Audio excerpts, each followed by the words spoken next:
Hello বন্ধুরা, তোমরা কেমন আছো? বেশ কয়েকদিন পর আমি ভিডিও নিয়ে আবার চলে এসেছি। আজকে আমি তোমাদের সাথে শেয়ার করব এমন একটা রেসিপি যেটাকে আমরা গাছ পাঠা বলে থাকি বা এঁচোড়ের ডালনা। তবে ডালনা কিন্তু স্বভাবতই একই রকমভাবেই করা হয়, একটু একটু আলাদা। তবে আজকে যে আমি এঁচোড়ের ডালনা রেসিপিটা তোমাদের সাথে শেয়ার করব, যাকেই একবার এভাবে রান্না করে খাওয়াবে সে অন্যরকমভাবে এঁচোড়ের ডালনা আর খেতে চাইবে না।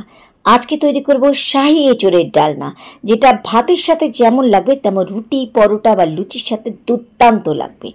বিশ্বাস না হয় আমি গ্যারান্টি দিচ্ছি, একবার এভাবে বাড়িতে বানিয়ে দেখো। মশলা একই, তবে রান্নার পদ্ধতিটা একদমই অন্যরকম। শুধু একবার এভাবে বানিয়ে তুমি সবাইকে খাইয়ে দেখো, তারপর থেকে আমাকে আর বলতে হবে না। তোমরাই কমেন্ট সেকশনে জানাবে যে কেমন হয়েছে এই রেসিপি। তো চলো দেখে নেওয়া যাক আমার আজকের রেসিপি। এঁচোড়ের ডালনা বানানোর জন্য প্রথমে আমি এখানে এঁচোড় নিয়েছি বা কাঁঠাল নিয়েছি। চেষ্টা করবে এঁচোড় বা কাঁঠাল যেন একটু বড় বড় টুকরো করে কাটা হয়। এবার আমি একটু নুন আর হলুদ দিয়ে একটা প্রেসারে সিটি লাগিয়ে তারপরে স্ট্যান্ডিং টাইম দিয়ে নামিয়ে নেব। এদিকে একটা কড়াইতে আমি 1 চামচের মতন সর্ষের তেল নিয়েছি। তেল একটুখানি গরম হয়ে গেলে এর মধ্যে এবার দিচ্ছি কিছু গোটা গরম মশলা, ফোড়ন, সাথে দিচ্ছি এর মধ্যে 4টে শুকনো লঙ্কা। এবার দিচ্ছি 20 থেকে 25 কোয়া রসুন, যেহেতু আমরা জানি এটা একটু রিচ খাবার। দিলাম সাথে বড় একটা পেঁয়াজ, দিচ্ছি বেশ কয়েক টুকরো আদা। যেহেতু বারবার বলছি এটা একটা রিচ রেসিপি, পেঁয়াজ রসুন আদা যদি একটু বেশি না হয় তাহলে ভালো লাগবে না। দিলাম 2টো টমেটো। এবার দিয়ে কিছুক্ষণ প্রথমে ভেজে নিচ্ছি। 2 মিনিটের মতন প্রথমে আমাদেরকে একটু ভেজে নিতে হবে। দিলাম সাথে 1 চামচ নুন, নুনের সাথে আরও একটুখানি ভেজে নিচ্ছি। এই সব কিছুর কাঁচা ভাব যতক্ষণ না চলে যাচ্ছে আর একটুখানি নরম হয়ে না আসছে ততক্ষণই ভাজবো। তো একটু শুকনো ভেজে নেওয়ার পরে এবার এর মধ্যে একটুখানি জল দিয়ে দিচ্ছি। যতটুকু জল দিয়েছি এই জল এবার যতক্ষণে টেনে একদম শুকনো না হয়েছে ততক্ষণে এগুলোকে একটু নরম হতে দিচ্ছি।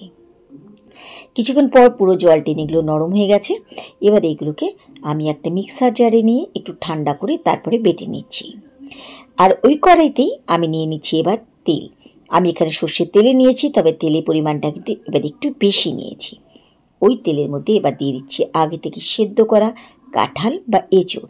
তেলের পরিমাণটা তোমরা এঁচোড় বা কাঁঠালের রেসিপিতে কে কতটা খাও সে বুঝে তোমরা এখানে তেল দেবে। যেহেতু এটা একটা রিচ রেসিপি আমি একটু তেল বেশি করে দিয়েছি। এটা মুখের স্বাদের উপর নির্ভর করছে, তোমরা কম খেতে চাইলে এখানে কম দিয়ে করতে পারো, কোনো অসুবিধে নেই। খুব ভালোভাবে প্রথমে এভাবে এঁচোড় একটু লাল লাল করেই ভেজে নিতে হবে। তাই এঁচোড়গুলো নেওয়ার সময় কিন্তু চেষ্টা করবে যেন টুকরোগুলো একটু বড় বড় হয়। নরম হয়ে যাবে, সেদ্ধ হয়ে যাবে, তবে গলে কিন্তু একদম ঘ্যাট হয়ে যাবে না, সেটাও কিন্তু আমাদের খেয়াল রাখতে হবে। কারণ একটা সিটি মারার পরে এটা কিন্তু বেশ চেহারায় ওরকমই থাকলেও এটা কিন্তু বেশ নরম হয়ে যাবে। এবার ওই তেলের মধ্যেই দিয়ে দিলাম একটা মাঝারি সাইজের পেঁয়াজ কুচি। পেঁয়াজও 3 থেকে 4 সেকেন্ডের মতন ভেজে নেব। কোনো বেরেস্তা করার দরকার নেই, শুধু পেঁয়াজটাকে একটু হালকা করে ভেজে নিলেই হবে। এখানে আমি পেঁয়াজ একটুখানি এখানে ভেজে নিয়েছি, একদম লাল করিনি, দেখতেই পাচ্ছ। এবার এই পেঁয়াজ আর ভাজবো না, এটুকু ভাজা ভাজা থাকতে থাকতেই এবার এর মধ্যে দিয়ে দিচ্ছি আগে থেকে যে মশলাটা বানিয়ে রেখেছিলাম সেই মশলাটা। চেষ্টা করবে মশলাটা যেন খুব ভালোভাবে মিহি করে বাটা হয়, যেন গ্রেভিটা আমাদের খুব সুন্দর হয়। এবার খুব ভালোভাবে কষিয়ে নিতে হবে। এর মধ্যে এবার কিছু গুঁড়ো মশলা অ্যাড করে দিচ্ছি। প্রথমে দিয়ে দিচ্ছি এর মধ্যে 1 চামচের মতন ধনে গুঁড়ো, দিচ্ছি 1/2 চামচের মতন জিরে গুঁড়ো। এবার সাথে দিয়ে দিচ্ছি এর মধ্যে 1 চামচের মতন মিট মশলা। এবার দিয়ে দিচ্ছি এর মধ্যে 1/2 চামচ হলুদ গুঁড়ো, সাথে দিচ্ছি স্বাদ মতন লঙ্কার গুঁড়ো। ঝালটা তোমরা কে কতটা পছন্দ করো সে বুঝে এখানে লঙ্কা গুঁড়ো পরিমাণটা বাড়িয়ে কমিয়ে নিতে পারো। দিচ্ছি স্বাদ মতন 1 চামচ নুন, আর স্পাইসের ব্যালেন্স ঠিক করার জন্য এখানে দিচ্ছি চিনি। এবার খুব ভালোভাবে সব কিছুকে একসাথে কষিয়ে নিতে হবে। অনেকক্ষণ কষানোর দরকার নেই, যেহেতু সব মশলা কিন্তু আমরা এখানে সেদ্ধ নিয়েছি, তাই কষাতেও কিন্তু বেশি সময় লাগবে না। আস্তে আস্তে দেখবি কষাতে কষাতে এর কালারটা খুব সুন্দরভাবে চেঞ্জ হয়ে আসছে। তোমরা চাইলে এর মধ্যে একটু টক দই বা একটু কাজু বাটাও দিতে পারো, তবে যেভাবে আমি বানাচ্ছি কাজু বাটা বা টক দই ছাড়া এভাবেই বানিয়ে দেখো। ফাটাফাটি টেস্ট হবে। দেখো খুব সুন্দরভাবে আমি এখানে কষিয়ে নিয়েছি, কালারটা দুর্দান্ত চলে এসেছে। এর থেকে বেশি রিচ আমি করব না। তোমরা যদি আরও একটু ডিপ কালার করতে চাও এর মধ্যে কাশ্মীরি লঙ্কার গুঁড়ো দিতে পারো। তো দেখো কালার কিন্তু নো ডাউট খুব সুন্দর চলে এসেছে। ব্যাস, কষানো আমার খুব ভালোভাবে এখানে হয়ে গেছে। এটা কষানোর সময় এত সুন্দর একটা ফ্লেভার ছড়ায় যে তাতে কিন্তু মনটা খুব ভালো হয়ে যায়। খুব ভালোভাবে এখানে কিন্তু আমি এবার কষিয়ে নিয়েছি। এবার এর মধ্যে দিয়ে দিচ্ছি আলু। আমি এখানে 3টে সেদ্ধ করা আলু নিয়েছি।